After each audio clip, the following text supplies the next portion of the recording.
What's good, guys? This is Vahagraphy. I'm Vahagan, your rock and roll photographer. Jared Polin. You're a funny guy, Jared Polin. Funny guy, April Fools. Yesterday, the Z9 II. You got me there for a second, You got me there for a second. That was funny. Good job on that. You want everything you said on the Z9 II to come true. That's why you did that April Fool's joke. Jared Polin, Fro Knows Photo.com.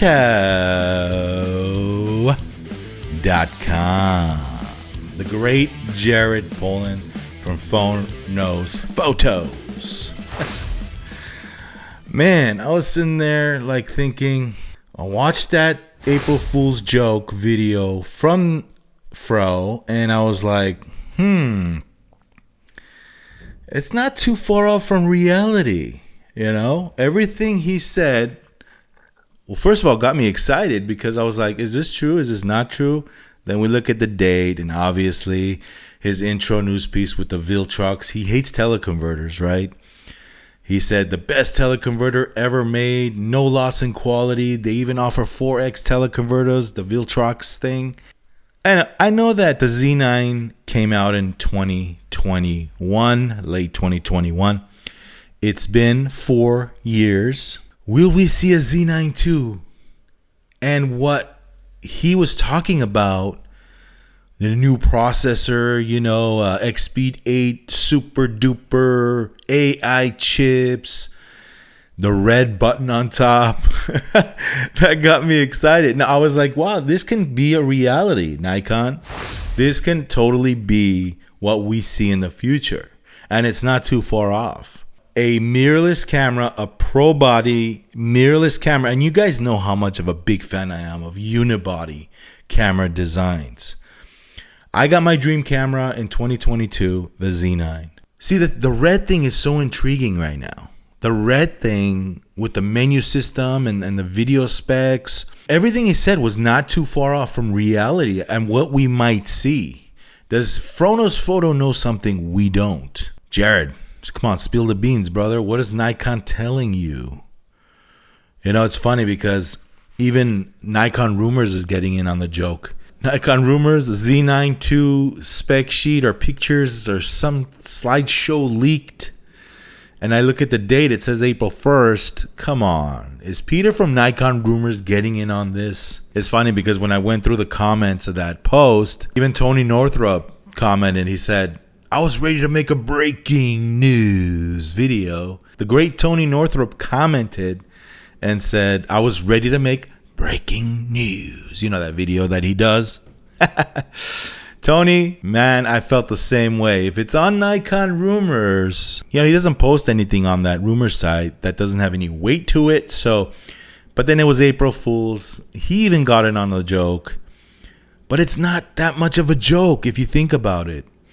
Everything that Jared Polin said, it meant to be, I think it was his wish list of what he'd like to see the Z9 II be. If this is a reality and what's coming up next year, man, things are going so fast in the camera industry right now. We hear nothing as of making this video this morning, Wednesday morning. We haven't heard anything regarding the Z5 II.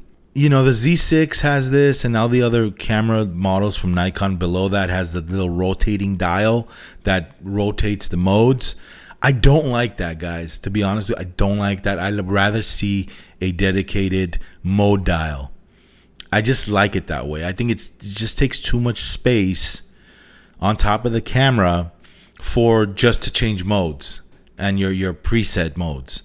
It's just too much space that's unnecessary. You can do away with that, put a screen on top, or do something else with that space rather than make that whole thing a mode dial. I think that's just totally unnecessary. We haven't heard anything from the Z5. It's April 2nd. The rumor was April 2nd and April 3rd. We might hear something today. Or was this whole Z5 II an April Fool's joke? If they make this camera, the Z9 II, can Nikon design something kind of like the Sony where we have that center rotating screen for all you photographers that complain about having a screen off to the side.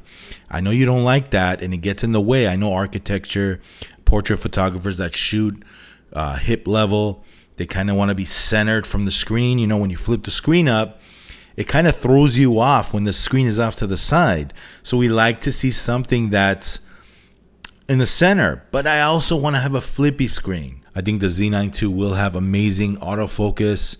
I mean, that thing is going to be, I predict, if you think the R1 is amazing, this thing is going to just have all that and more, I think. We're still going to have the high megapixel count, which we love. I think the new Z9 II will have 40 frames per second raw. They will address that issue. Not really an issue. It's a non-issue for me, but it's an issue for some photographers out there that like to bash Nikon because, oh, it only does 20 frames per second.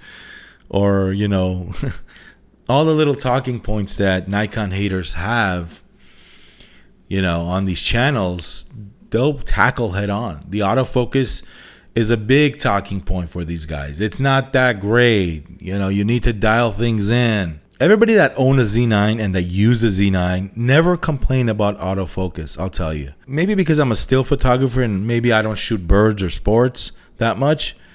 That's why it's not an issue for me. Is it wishful thinking if a Z9 II does come out and it's so much better than the first version that we'll see a similar price of $5,500 at launch? If the Z9 II can do what the R1 can do and better with a unibody and a high megapixel system, right? If the Z9 II can do what the A1 II can and better while having that unibody the A1 II does not have, I'm guessing and predicting a future Z9 II will be a little more expensive. Remember the $5,500 launch price? I'm guessing maybe $6,500 this time. You know, hey, wishful thinking, I hope it's $5,000, you know, but reality is it's probably going to be $6,500. I'm happy, you know, jokes on us, I guess. Jared Polin, great April Fool's video, but I think that wasn't that much of a joke. Like I said, the things you said made a lot of sense, and I believed them because that's what Nikon is shooting for. That's what Nikon is aiming for, and I love that red. I love the red naming. Don't get rid of that. You know why, Nikon? Because red is famous for cinema. Red is famous in that industry. Don't get rid of that. You own that damn brand now. You can market it any which way you want. I think yellow and red go good together anyway. Add some red buttons to the Z9 II. Why not? Add that big ass red record button on top. When you switch to red menu system, you know, you got your still shooter, then you got your red switch. When you switch to red for video, have a red menu system in there. Why not? It's yours. You can do what you want. New processor, you know, dual processor, X-Speed 8. Who knows what they can do? Who knows what Nikon can do?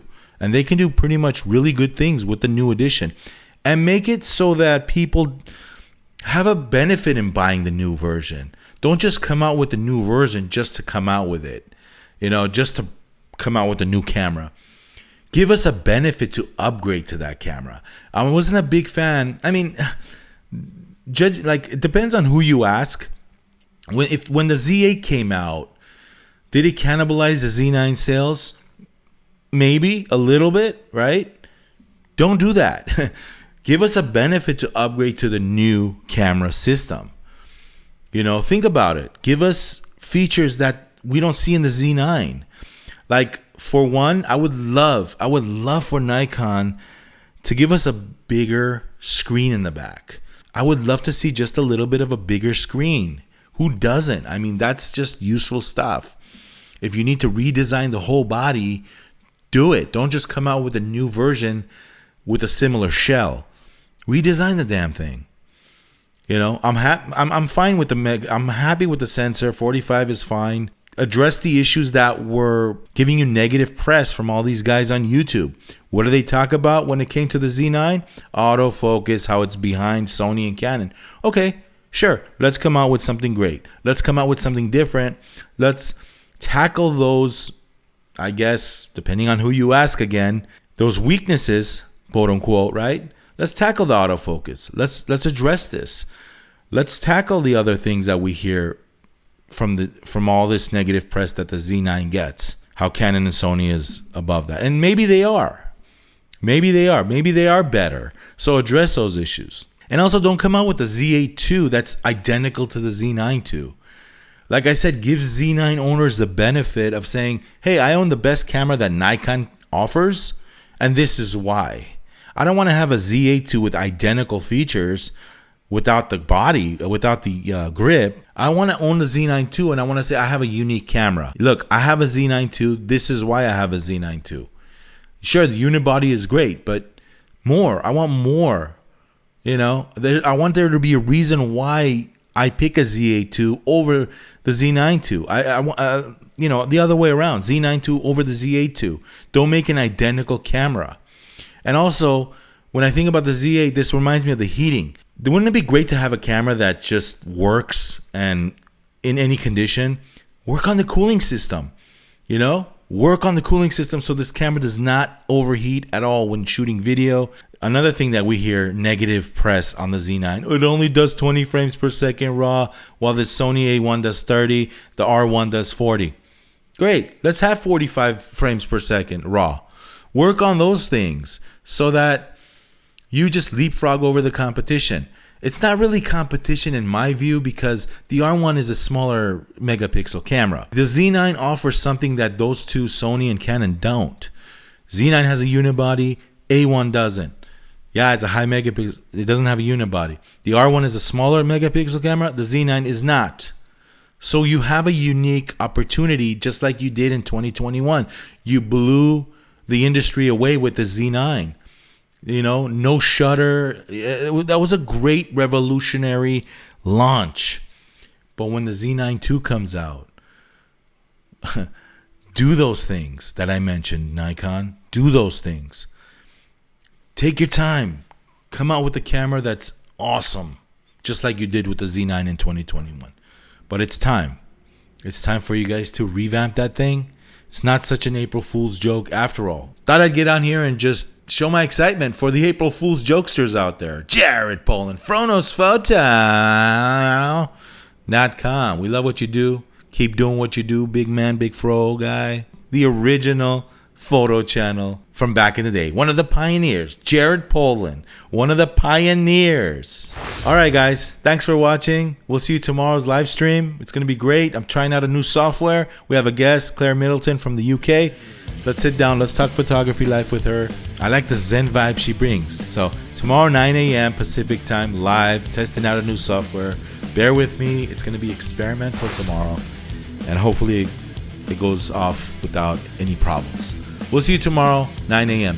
Thanks for watching. Leave a comment down below. Let me know what you agree or disagree with, because it's all about, you know, dialogue. It's all about communication. You know, I love that. I love that.